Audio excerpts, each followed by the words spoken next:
Hey everybody, welcome to another GMG review, Travel Edition. I'm back today with another review for Warhammer Age of Sigmar, the Dawnbringers. This is book 3 in the Dawnbringers trilogy, and I'm quite excited about it. But this didn't show up until the day I flew out to Halifax, so you're getting a hotel room review, which I'll be honest, I love when this kind of stuff happens because I get to try new things and experiment and do things ways that I don't normally do them. And so I am going to go to the con in about 40 minutes and edit this video while I'm there, in between talking to people at the booth and giving panels. So what this is book 3 of the campaign books. Now that all of the battle tomes are out for 3rd edition Age of Sigmar, we're into that late stage. Like if you look at the product development cycle, we've got development, we're through like launch, it's matured, and this is like the decline stage of every edition of Warhammer, right? So we're coming into late stage 3rd edition Age of Sigmar. And what that means is this is adding new variations for existing army books. So for instance, we have a new Fyrelayers subfaction, we have a new Ogre Maw tribes subfaction, and a new Sylvaneth subfaction, and a new Stormcast Eternal subfaction, which is very fun. And obviously I'm not doing this on green screen today, so I'm going to overlay as I'm talking. So if you're like, where's the book? When we get to the relevant sections, I'm going to overlay stuff so you guys can see it. Now, this was kindly sent as a complimentary review copy by Games Workshop, and I'm like, this is basically a book for me. Because I play Stormcast, I play Ogors, and I play Sylvaneth, so this was just perfect. This was the late stage Ash book. And I do think it casts a wide enough net that you could kind of get a little something out of this. Almost no matter what faction you play. There's a few cool things in here, such as the Knaves Black Talons, per personal company, and they could be any order army can take them as a sort of sub ally unit, kind of like a Gotrek style thing. And yeah, and new stuff for Ogors just makes me happy. I think the coolest precedent in here is that you get an alternate faction terrain piece in the form of the Maw Pot, or not the Maw Pot, the Maw Pit this time around. So what else happens in here? Well, this ties up some storylines too, because at the end of all of this, the two big Stormcast dragons get in a fight with Kragnos and try and stick him back in his tomb, which is a big deal. This kind of feels like the end of the Gurish Garan-based adventure series we've been on, and then it's gonna move. I have an inkling that this is gonna move us. We've been to Death, we've been to Garan. This is gonna move us somewhere new. It's the end of the Dawnbringers Crusade-ish, and the boilerplate in the book kind of alludes to the idea that it was kind of Orders Vietnam, like Hammerhall's rejoicing, the halls of Azir are rejoicing, but down on the ground floor, for just the average sort of citizen soldier, it's not as happy a time as you might think it would be. There's been lots of defeats. The Sons of Behemat have destroyed a bunch of settlements outside Hammerhall. It's not going great. And so I think my favorite, the first line in this book is sort of like the saying, "The twin-tailed crusade will be Sigmar's greatest victory in living memory." It says, "Such is proclaimed by the more zealous members of the Grand Conclave from the safety of their vaulted halls. Nonetheless, others repeat the mantra only through gritted teeth." And I think that sort of says what's going on here story-wise. You get a little bit with Vandus Hammerhand, who's, of course, the big guy riding the first edition starter set character, Stormcast leader, and that his soul is still, in decline and starting to slip away. His new best friend is the Lord Relictor in here, the first Lord Relictor, riding around on his sort of decayed dragon, who was locked in basically Death's Realm for a long time and is slowly weakened, but is still a giant dragon. It's just not as big as the Dracolith that you would see, the two character ones. And of course you have the first Thorn of Kurnoth, which is the beetle riding character, who I also think has a cool backstory.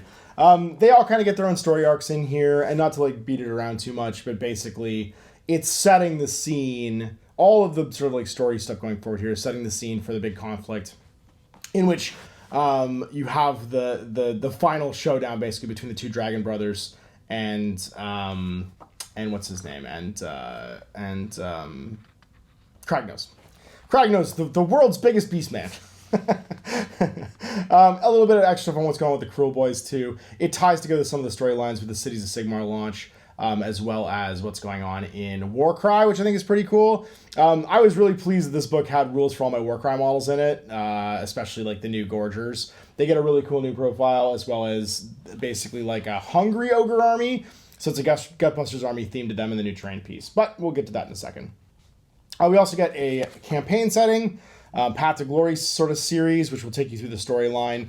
It has a branching tree. It steals a little bit from Warcry in that there's a branching tree sort of like quest system, and whoever wins will take you to the next sort of like final battle, and then the decision is based upon who wins that last one. And that ends, and it's basically set in 3 chapters with different battle plans, bespoke battle plans, or playing battle plans from the book.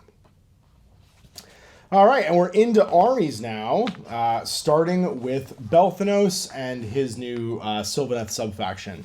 So subfactions are basically, they replace the like allegiance section in your battle tome. If you've never played with one before, then you're basically just adding this as a layer of like how you can play your army. It'll tell you what keywords you can and can't use. So for instance, in this one, the Belthanos one, it's all Kurnothi. So you can use any models from the Sylvaneth book that have the Arch Revenant, Kurnoth Hunters, Revenant Seekers, or Spite Rider Lancers keyword. They all gain the Evergreen Hunt keyword. So it reduces your model selection. It's a lot like the one where it was just gunboats and flying guys from the Keratin Overlords that was in the last book. So let's get into Belthanos, though. This big Mamma Jamma, he is a not quite a Lariel-sized monster. So 14 wounds, 12-inch move, 3+ save, and 9 bravery. He does have a damage table, though. Even though he's not like a giant monster, he can still degrade a little bit. And the things that degrade are his to-hit rolls and his damage. But his to-hit rolls start off pretty great. He's got a 2+ with his Kurnoth Glaive, 2-inch range, 4 attacks, 2s and 3s, and it's -3 damage. This guy can jump in and do 12 damage, like right away with the Glaive. And then the Razor-like mandibles and chitinous legs on his steed. They've got 4 attacks, 4s and 3s, -2, and it starts at 4 damage and drops down to 2 damage at the end. So there's not a huge drop-off there, but his potential damage in the beginning of all of this is 28 with a pretty decent hit rate, and he goes brackets at just over half, so 7, at half, 7, and then his Warhorn, which is one of his ability ranges, will also bracket. He flies, he's basically got mount attacks on the mandibles, and the Kurnoth Glaive would be his base attack. So his abilities, he's got Nature Etheric. In your hero phase, you can pick a terrain feature within 6 of this unit and roll a die. On a 3+, pick a scenery rule from the Mysterious Terrain table and apply to that terrain for the rest of the battle. If it already has a rule from this, then it's replaced. That terrain feature is also considered to have the Overgrown ability. So you can throw out Overgrown, which is really nice, like the Briar Queen can, and he can also give it like a special, like you can get bonuses to cast or make it deadly or whatever you want. He's got a 5-up ward because he's got a Mantle of Leaves. He's got a Kurnothi Warhound, so his Sylvaneth units wholly within range can run and charge, which is pretty great considering the slowness of Kurnoth Hunters. Running and charging will allow them to actually get into combat. Remember, this is going to be a Sylvaneth army with no big trees. This is all going to be medium trees, right? So it's kind of like playing Sylvaneth like they were ogres. And that starts at 18 and drops to 9 when he's bracketed. And then Unending Hunt. You can use this command ability at the start of your movement phase. The unit that receives this command must be a friendly Sylvaneth unit. That unit can retreat and still charge later in the turn. So he can order retreats and charges, and everybody can run and charge if they're within his aura effect. So he's this is an aggro character piece, right? He's fairly aggressively priced, too. He comes in at 360. He's not sub 300, but with 14 wounds and a 3-up save and a 5+ ward, he's pretty tanky. And he's not so big that you can't fit him places either. I think he's on like an 80mm base. So you can still fit him in amongst the Kurnothi and have a decent time like maneuvering him. All right, let's talk about the Evergreen Hunt then, his army. So like I said, Arch Revenants, Kurnoth Hunters, Revenant Seekers, Spite Rider Lancers all can be included and get the Evergreen Hunt keyword. So that's going to be a fairly limited selection of models, but it's all your heavy hitters for the most part and your speedy stuff. But it does mean no wizards, right? Like, you've only got an Arch Revenant, so you have no wizards in this army, period. It's just going to be Seekers, Lancers, Kurnoth Hunters, and Arch Revenants. So think that for a second. Sylvaneth army with no wizards. Friendly Evergreen Hunt models are units that not have the keyword of the battle line keyword. So everybody's battle line except for the heroes. So the Arch Revenant, this guy. Everybody else gets battle line. Rhythm of the Chase. After deployment, before the players have determined who will take the first turn, you can pick an enemy unit from your battlefield to be the quarry. If the quarry is destroyed, at the start of the next hero phase, you can pick a new enemy unit to be your quarry. Harmonies of the Hunt. At the start of each battle round, after the priority roll has been made, each player commanding an evergreen hunt army must determine their hunting harmony for the rest of the round. A hunting harmony is made up of a number of chords. You start with 0 chords and receive a chord for the following. If a friendly Belthanos is on the battlefield, for each friendly evergreen hunt unit wholly within the same large quarter as their quarry, and for every quarry destroyed in the battle. So basically it's a stacking ability, kind of like the 40k Drukhari ability, right, where they're fueled by pain sort of thing. But it's based upon where you are. If you're in the same table half as your quarry every turn, and then Belthanos being alive, and then every quarry you destroy adds to it. So 0 is Discordant, you have no effect. Simple, add 1 to the run rolls. And charge rolls for friendly units wholly within the same large quarter of the battlefield as the quarry. 2 is Tuneful. Add 1 to hit rolls and wound rolls for attacks made with the melee weapons that target an enemy unit wholly within the same large quarter as the quarry. Melodic. Add 1 to the attack characteristic of melee weapons used by friendly units that are within 3 of the quarry. And Mellifluous. While a friendly unit's wholly within the same large battlefield quarter as their quarry, it's eligible to fight in the combat phase if it's within 6 of the quarry instead of 3 when it piles in. And all these effects are cumulative. If you have all 6 chords, all the effects in the table will apply. So like you basically stack all these things together and your army gets more powerful. Abundant Growth. After territories are determined, before the terrain features are set up, you can pick 3 terrain features on the battlefield that are wholly within outside enemy territory and they become overgrown. At the start of your hero phase, you can heal a wound for every evergreen hunt unit that's wholly within 9 of an overgrown terrain feature. So they do have some built-in healing based on being around that stuff. And then heroic action, you have a prize quarry is sighted. Pick a friendly evergreen hunt hero and 1 enemy unit wholly within 9 of that hero. The enemy unit becomes the quarry instead of the enemy, so you can change your quarry for a heroic action. And then as a monster rampage, basically this is only Belthanos that can do this, the only monster you have access to. He gets Merciful Strike. If the quarry has any wounds allocated to this, and it's within 3 of the unit, roll a dice and add the number of wounds allocated to the quarry to the roll. The result is the greater than wounds characteristic, 1 model in that unit slain. So basically, you just finish them off, which is pretty cool. So if you're already wounded, and you basically roll a die and add that wound, and if it's greater than their total wounds, if they have less than basically D6 wounds left, you just kill them. And it's any quarries, and you can nominate anything to be your quarry. So if you've knocked a gash down to 2 wounds, you just roll a 3+ and he dies.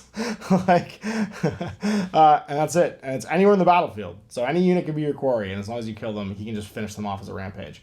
And it's slain, so there's no, like, I guess anything that has, like, the Behemoth ability where you just take wounds instead of dying, it'd probably still kill them. But if they have less than D6 wounds remaining, you know what I mean, you can just finish them off with a rampage. Command trait, you have 1 aspect of the hunt for your evergreen hunt general only, so you're going to give this only really to a, Arch Revenant. Sapwood Leader, when the Abundant Growth battle trait heals this generally, you heal D3 instead of 1, to get D3 wounds back. I don't think he's a warlord, I think. No, he's not even a warlord. So you don't get this if you take him as your leader. Then Battle Tactics, Melodies of Pursuit, Trophy Kill. You complete this tactic if the quarry was destroyed by an attack made with a melee weapon this turn. Encircled, you complete this tactic if if at the end of this turn all friendly units in the same large quarter as the quarry, so if you're all on top of the quarry. And then Spring the Trap, you complete this tactic if 4 more friendly units made a charge move in this turn, and 1 or more of those units made an attack with a melee weapon that targeted the quarry this turn. So as long as you get into combat. Your grand strategy is the Grand Hunt. When the battle ends, you complete this grand strategy if you have 4 more quarries destroyed. So you have to kill 4 quarries. Kill 4 units, you call it, basically. And the Artifact of Power, the Trophy of the Hunt. And again, this is going to go on to a Arch Revenant. Once they're at the start of any battle round, the bearer can say they'll blow their Heartwood Hunting Horn. If they do so, you can add additional Hunting Harmony chord for the battle round. It doesn't last until the end of the game, though. That's it. So, I mean, it's a very, it's a theme army. If you've got a ton of Kurnoth Hunters painted and you want to add this guy to your list and maybe some of the cavalry, you're looking at an army. He's 360. It's roughly 200 per unit of Kurnoth Hunters and 200 per unit of cavalry. This is probably a 30 model army-ish. You know what I mean? So it's a monster army. It'd probably be fun to play. But again, it's like a gimmick army. It's like an old 40k games. It's a speed freak army. You know what I mean? You're gonna play it a few times and it's gonna be fun, but it's maybe not gonna last a lot of editions. So play it as a gimmick. All right, we're into the Stormcast. Ionis Cryptborn. I actually really like this character. His backstory is really cool. He's the first of the Lord Relictors because he basically has been reforged so many times, like his voice is barely a whisper, and he's trying to find a cure for the soul erosion that happens when Stormcast get reforged over and over and over again. It's a neat gimmick. I like the fact that he has all of this like happening with him. And I really like the fact that he is a like another mounted model to go with all the drakes and stuff like that. So his abilities, he has 16 wounds. He has a scaling movement, so it goes from 14 to 8 as he gets wounded. He has 4 levels of damage. His Ancient Claws will go from 5 to 2, and his Time-Worn Fangs start at -3 and go down to -1 for damage. And he's fairly damage outputty. He has a huge amount of like ranged attack. He has 9 attacks, 3s and 3s, -2/1 damage for his Flame Shot, which I think is pretty cool. It's only 12-inch range, but that's a pretty decent like unit finisher, especially with a huge like -2 to AP. His melee weapon is Soulbreaker. It's range 1, 4 attacks, 3s and 3s, -1/2 damage. The Ancient Claws on his Drake start at 5, so 3s and 3s, -2 damage, so there's 10 damage there. And then the Time-Worn Fangs are 2 attacks, 3s and 3s, -3 at the beginning, and 3 worn damage. Because remember, this is like an old, Ified Drake that he's riding, or Draculeth that he's riding. He can fly, obviously.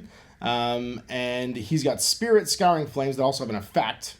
Each time a wound's caused by attack made with this weapon that's allocated to an enemy unit, that it's considered soul burned. At the end of that at the end of each hero phase, roll a dice for every soul burned unit. If the roll is equal or less than the current battle round, they take D3 mortal wounds. So you basically continuously you want to hit as many units as possible with this guy, so they slowly degrade. And this is especially painful for like small units where you kill like 3 out of them, and then as soon as you roll that low number, they just get finished off. Very useful for like low wound count characters too. When a player uses an ability that allows them to heal any wounds, instead of healing the wounds, they're no longer soul burned. So like even if they were getting wounds back, they just stop being soul burned instead. So you could like take a breather as a heroic action. You wouldn't get any wounds back, you just stop being soul burned. Draconic Horror. Enemy units cannot receive the Inspiring Presence and Rally commands within 12 of this unit because the dragon's so creepy looking. Scry Intent. Subtract 1 from the attack characteristic of melee weapons that target this unit to a minimum of 1. Arch Relictor. In your hero phase, you can chant 2 prayers if that unit knows instead of 1. At the start of your hero phase, you must say how many prayers this unit will chant. If you say 1, then it's automatic. If you chant 2, it's automatically chanted with a casting roll considered to be 6, and no additional prayers can be chanted. If it's 2, then make the chanting rolls as normal. At the start of the enemy hero phase, you can pick an endless spell or invocation within 12 of the unit and roll a die, and a 2+, it's banished. And then Lightning Tempest, it's a prayer that has an answer value of 3 and a range of 18. If you answer it, pick 1 enemy unit within range. The unit struck for D3 mortal wounds with lightning. Then roll a dice. On a 1 or 2, the Tempest clears. On a 3+, pick another unit within 3 and roll again. They take D3 mortal wounds. You just keep rolling until you fail, basically, or there's no units within 3. Oh, man. There's some armies that will absolutely hate that. Armies that stack up lots of little characters. Goblins would probably hate that. That would be a real fun one to drop on some people. All right, and then they've got their bespoke Draconith Skywing. So again, this is a lot like the Gunboat one. You're gonna have nothing but Stormcast Eternal and Draconith keywords. All against your army gain the Draconith Skywing keyword. So it's basically just Drake Riders and this guy. It's cool. And also you get the big dragon heroes. This is supposed to be the army that faces down Kragnus at the end of it all. So the Draconith Echelon, friendly Krondys, Karazai, and Stormdrake Guard units that have 2 or models have the battle line keyword. So the dragons gain battle line, and as long as there's 2 or more models in the Drake units, then they're battle line too. And if they drop to 1, they keep the battle line keyword, right? Because they gain the keyword because the unit is 2 when it starts. The casualties don't matter. And then Draconith Guardians. If a friendly Ionis Cryptborn is within 3 of any Stormdrake Guard units before you allocate a wound or mortal wound to that hero, or instead of making a ward roll for that hero, on a 4+, it goes to the other unit instead. And it cannot be negated. And then Exemplars of Fury. At the start of the combat phase, If there are 2 or more other friendly Draken and Skywing units wholly within 6 of a friendly hero, add one of the attack characteristic melee weapons used by that hero's mount until the end of the phase. So it really only affects Ionith because I don't think Karandus and Karazai count as mount attacks. They're not mounts. So I don't think they gain anything from that, which is weird. And then Stormdrake Champions, for each Stormdrake Drakenith Skywing hero you include in your army, you can include 1 Stormdrake Guard unit from that that has 1 model. The Stormdrake Guard unit cannot have the battle line roll. You gain Thunderous Roars as a heroic action. If you pick a Skywing hero and roll a die, on a 2+ until the end of the turn, enemy units within 3 cannot receive Inspiring Presence. Your dragons can like roar off, being able to not run away. And then Monstrous Rampages, you can have Stun, pick an enemy unit within 3 of that unit and roll a die. On a 3+, subtract 1 from the wound rolls for attacks made by that unit into the following combat phase. And Impact Tremors, pick 1 enemy unit within 3 of that unit and roll a die. On a 3+, in the following combat phase, models in that unit can only move up to 1 inch when they make a pylon move instead of 3. So that's actually really good for a big monster, is being able to keep less models from piling around him, so there's less attacks going after him. And then -1 hit up, obviously, is always good. Or -1 to wound, sorry.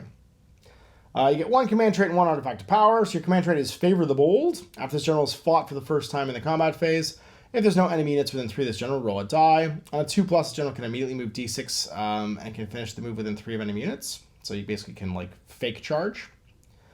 And then artifact of power. I'm not actually sure how you would take it. Oh no, because there's the Draken. There's the Stormguard character. I completely forgot about him for a second. They're not just a unit; they can take one that's a character too. So that's why they have their artifact of power they can take and a command trait. You have the Celestium Ensign. Once per battle at the start of any phase, the bearer can say that they will raise their Celestium Ensign or Ensign. If they do so, you can heal up to D3 wounds allocated to every friendly Drakenith unit wholly within 9. So they have like a healing bomb. And then your spell lore, the lore of the Drakes for your, basically it's going to be for Karandus. Regal Authority. Cast on 7, range of 18. If successfully cast, pick 1 friendly Drakenith unit wholly within range invisible. Until the start of your next hero phase, each time that unit issues a command on a 5+, the command point's not spent. And then you get 3 different prayer scriptures for your boy to take, Ionith. You have Sigmar's Grace. Answers on 3 in range 12. If answered, pick a friendly unit wholly within range invisible and heal 3 wounds. Sanctification. Answers on 4. If answered, subtract 1 from casting rolls from enemy wizards and 1 from chaining rolls for enemy priests. And Sovereignty. Answers on 4 in range 12. If answered, pick an enemy unit wholly within range. Until the start of your next hero phase, that unit counts as a maximum of 5 models for the purpose of contesting objectives.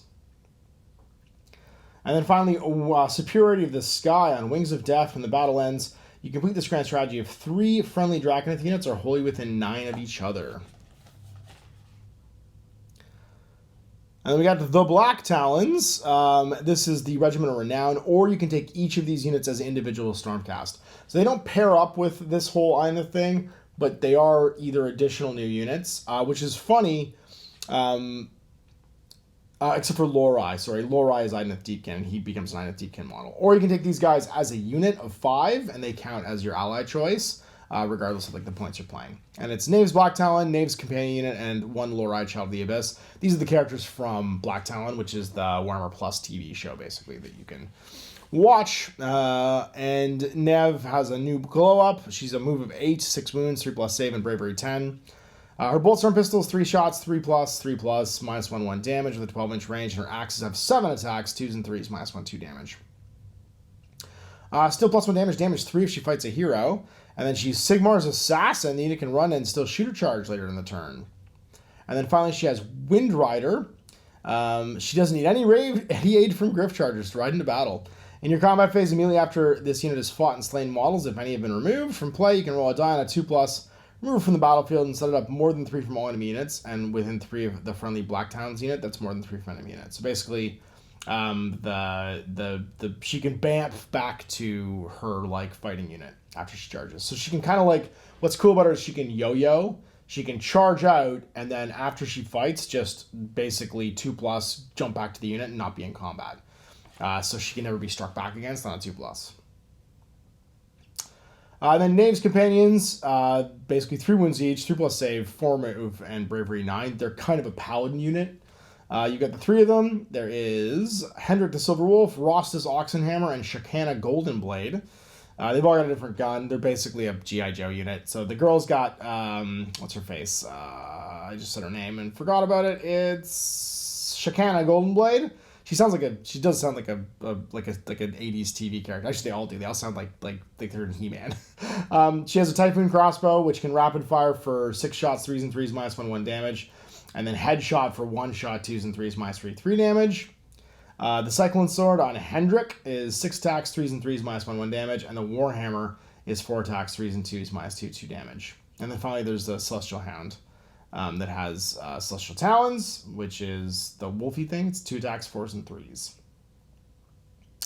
They have the Shield of Azur. If a friendly Black Talons hero is within 3 of this unit, before you allocate a wound or mortal wound to that unit, on a 2+, sent to them instead. So basically, they guard her.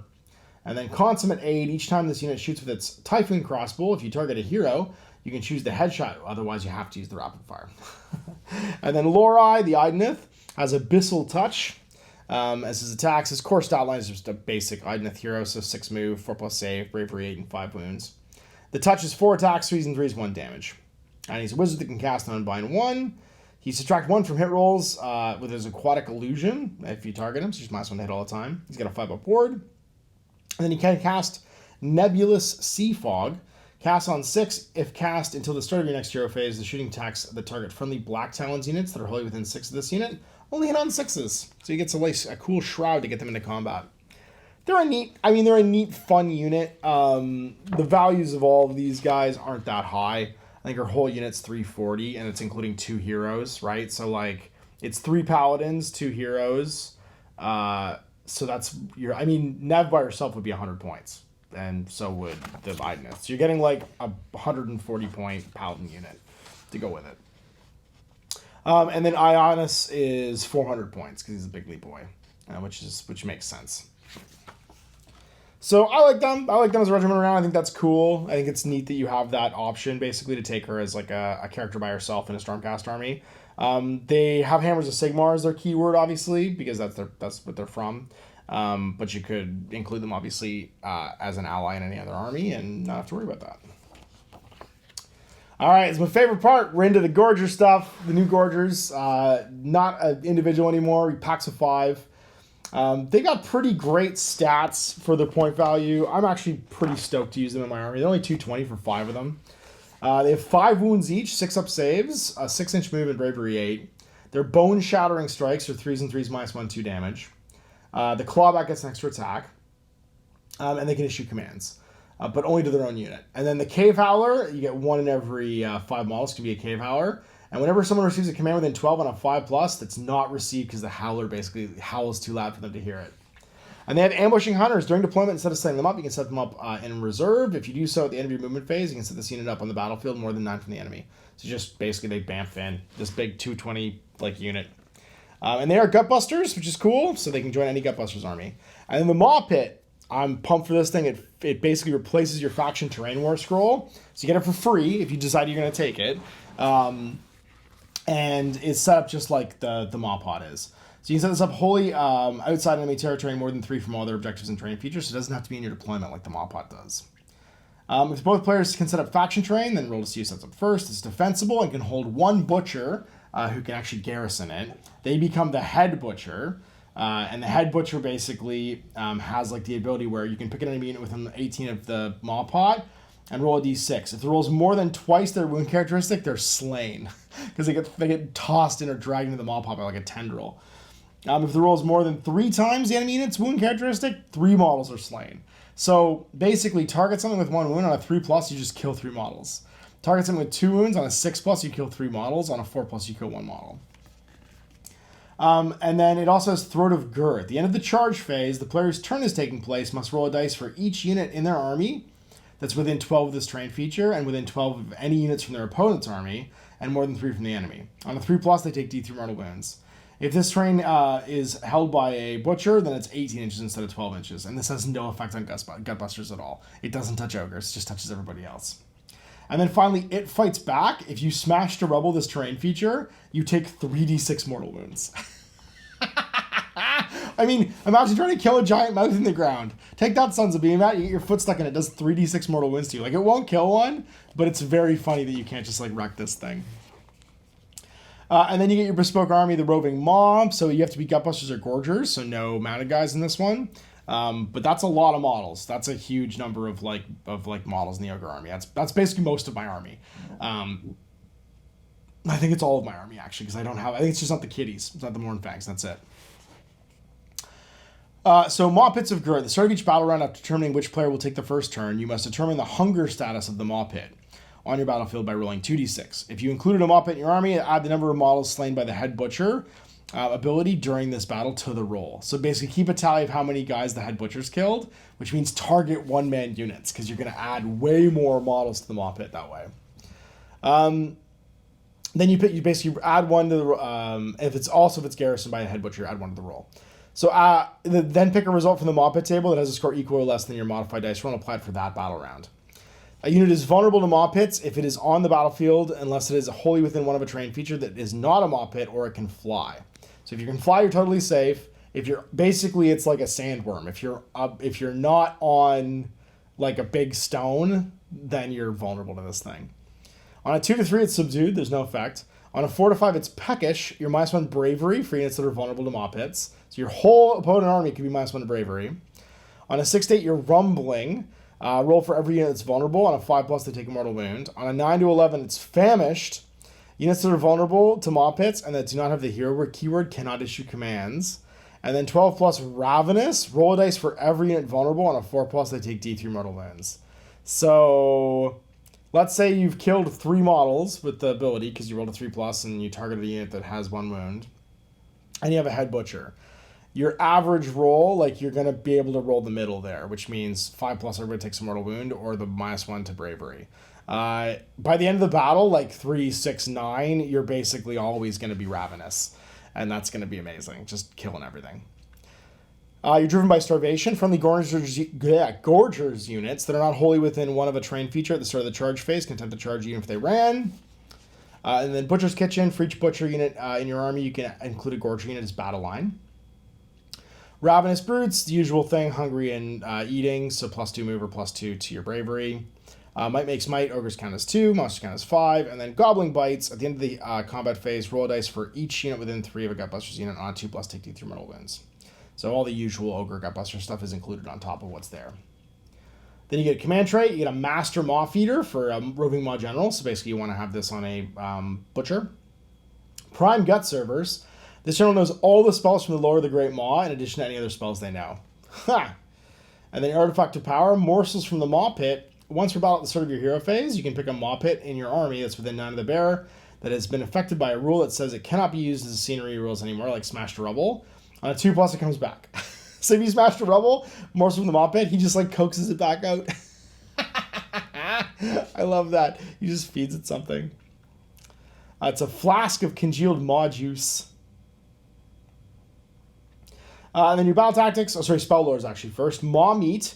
It's a spell that has a casting value of 6 and a range of 18. If successfully cast, pick a terrain feature within range of the visible to the caster. For the rest of the battle, units on or within 1 of it are vulnerable to Maw Pits. So basically, another Mawmouth is now roving around there. A Retcher, it's a spell that's casting value of 7. If cast until your next hero phase, improve the rend of the caster's melee weapons by 2.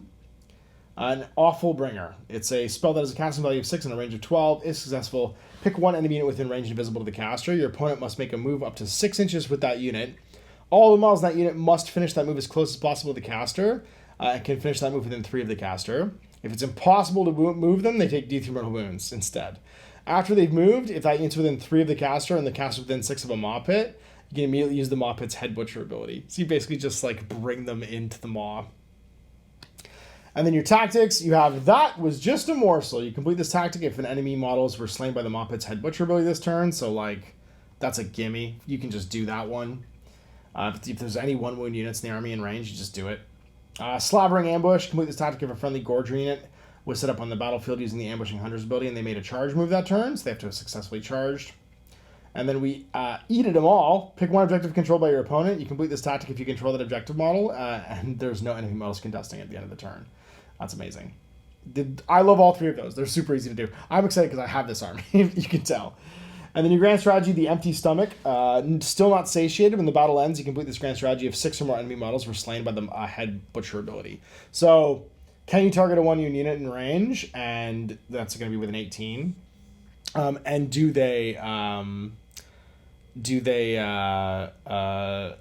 you roll 3+, basically?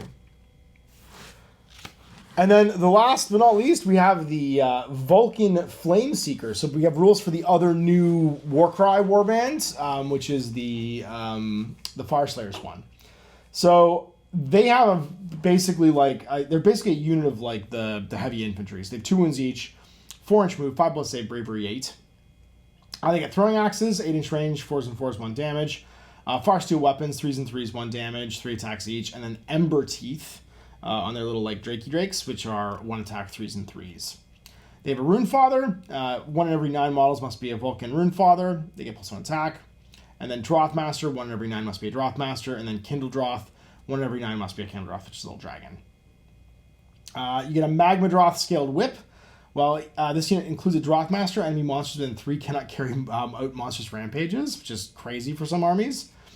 And then Kindle Droth, at the end of the combat phase, pick an enemy unit within one of the units Kindle Droth and roll 2 dice for every 4+ to take a mortal wound.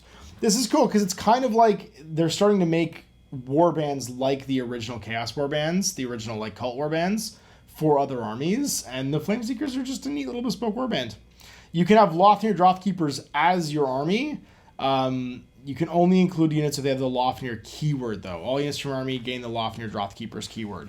So they're from Lofnir. you have to use that lodge. You get the Strike Last effects. So the Daring Tamers. The Strike Last effect applies to enemy monster units while they're within 3 inches of 2 or more friendly Flameseekers units. Honor-bound Droth Masters. Oh, sorry. Every unit. Sorry, I got that wrong. And unique units can only be included if they have the Lofnir keywords. You can't use the other unique units from the Fyreslayers army. Any Fyreslayers army can be the Lofnir Drothkeepers. You have Honor-bound Droth Masters. Friendly Vulcan Flameseekers units have the Battle Line keyword. In addition, each Vulcan Flameseekers unit in your army, you can add an Orc, Rune Sun, or Magma Droth as a Battle Line unit. So basically, you're going to get to make it's just another way of making those big beasties Battle Line. You have Flame-Filled Beasts. You can pick 3 Lofnir Drothkeepers units in your army to have different mount rates instead of 1. And Skilled Droth Wranglers. Once per turn, if your movement phase, if you pick a friendly Vulcan Flameseekers unit that's totally within 6 of a Magma Droth unit that has not yet moved that phase, they will hitch a lift in the Magma Droth. If you do so, you can, after you've moved the Magma Droth unit, instead of making a move for that unit, you can remove them from the battlefield and set them up within 6 of them. So basically, they can like hitch a ride, kind of like the Skyhooks used to be able to do for the Caradron. And then Protractive Family, while a friendly Vulcan Flameseekers Kindle Droth units within 1 of a friendly Magma Droth, they get a 5+ ward. So this is like a variation of the Big Beast army from the Fyreslayers that now includes this foot unit, basically, and it pumps up both the Magma Droths and also them, which I think is cool. It's a cool way to make this like weird little bespoke unit actually like valuable in like a full Age of Sigmar game. You have 3 different new monsters rampages. Rearing Punches. Pick an enemy unit within 3 and roll 2 dice. On 2+, add 2 if it's a monster. On a 5+ D3 mortal wound. So basically you do like the excited dog climb up something, and if it's a monster, it's easier to do. Magma Fueled Grass. Pick a enemy monster within 3 of the enemy and roll a die. On a 3+, improve the rend characteristic of units of weapons, melee weapons used by friendly Lofnir Drothkeepers units to target a monster by 1 in the following combat phase. And then Eruption of Ferocity. Pick an enemy unit within 3 of this unit and roll a die. On a 2+, ward rolls cannot be made for models in that unit in the following combat phase. So getting rid of wards is huge. And then you get 1 command trait and 1 artifact of power that's special for them. You get the Revered Flame Master, Raised Around Beasts. Improve the rend characteristic of melee weapons by friendly Drothkeepers units that do not have the Magma Droth keyword and are wholly within 9 of this general by 2 if the target's a monster. So better at killing monsters. Artifact of Power is Grimnir's Gift. Mastery over monsters. While the bear is contesting an objective, each enemy monster contesting that objective counts as 2 models, regardless of other abilities that would allow that monster to count as higher, such as Mightier makes Rightier. So basically get rid of like your ability for the Behemat, because these guys are monster killers. And then mount traits, Hatched of Fire. You get Pack Droth. In your movement phase, before this unit makes a move, you can pick a friendly Vulcan Flameseekers unit to hitch a lift in this Magma Droth. See the skilled Drothbringers battle trait, even if another unit's already done so. So you can have 2 instead of 1. Red Hot Fury. At the end of the charge phase, the enemy charge phase, before carrying out monster rampages, if this unit's more than 3 from all enemy units, it can attempt to charge. It must finish a move within ½ inch of the enemy units that was within 3 of the Vulcan Flameseeker's Kindle Droth. So basically you have to, you can call somebody in. And then Scalding Steam Breath, if the Magma Droth is blessed with Superheated Breath. If this targets a monster, damage characteristic of these units Blazing Moss 3 instead of D3. So you just shoot your fire better. And then Battle Tactics, you can do Forgesworn Oaths. This is the Circle of Magma Droths. You complete this tactic if at the end of the turn, any friendly Lofnir Droth Keepers are wholly within 6 of the center of the battlefield, and there are 1 or more friendly Lofnir Droth Keepers units wholly within each large quarter of the battlefield. So basically, you get a monster in the middle, and then every quarter of the table has a Droth Keeper unit in it. But it means you have to include, I guess they're all Lofnir Droth Keepers. They all get in the keyword. Sulfur Seam, pick an objective that's partially or wholly within enemy territory, and 1 terrain feature or faction terrain feature that's partially or wholly within enemy territory and more than 6 inches from an objective. You control this, complete this tactic if you control both the objective and that terrain feature at the end of the turn. It's just like hold 1, hold 2 sort of, but it has to be terrain as well. And then Igneous Wranglers, pick an objective partially or wholly within enemy territory and 1 other objective anywhere on the battlefield. You complete this tactic if you control both objectives at the end of the turn, and both are contested by friendly Vulcan Flameseekers units. And then finally, your grand strategy is Bonds Forged in Flame. Clear the corral. When the battle ends, you complete this grand strategy if there's no enemy monsters in your territory. Basically, your monsters have pushed them all out. And those Vulcan Flameseekers are only 140 points in their battle line and a Lofnir army. So yeah, I'm pretty excited about this one. I think it's cool for late stage Age of Sigmar. They're all interesting armies. Again, except for the Flameseekers, it's like the Caradron army. They feel cool. I'm excited that that's just a variation of the cool mounted army that already exists. I feel like these armies would be fairly easy to dive into with the exception of the Stormcast one. Because the Stormcast one is a lot of big dragons, whereas a lot of people in a lot of Kurnothi, a lot of people already own Gutbusters armies. I can basically play 2 out of 3 of these armies right away. And if I did some painting, I could play the Stormcast one too. And I'm just pumped that the Black Talon's got a unit profile that anybody in order can use. So I think this is a good one. If you like these units and you want a variation for playing your army, it feels like it's a cool way to spice up the late edition of a game where you already have some of these models. You paint 1 or 2 new miniatures and get a new experience with an army that you already have. So I'm going to give my Gorgers a go. I'm going to give my Sylvaneth a go. I'm going to paint up, I think, a Yoneth probably because I already have Krondas painted.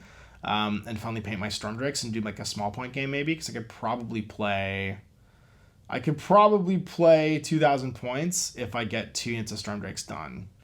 And then Krondas and the big guy. Because Krondas is 600 points. So you're talking about 1,000 points is 2 of those models, right? I just got to paint some Drakes to go with it, and I could probably play that army, no problem. Actually, I could probably do that army with Nev Black Talon as an ally.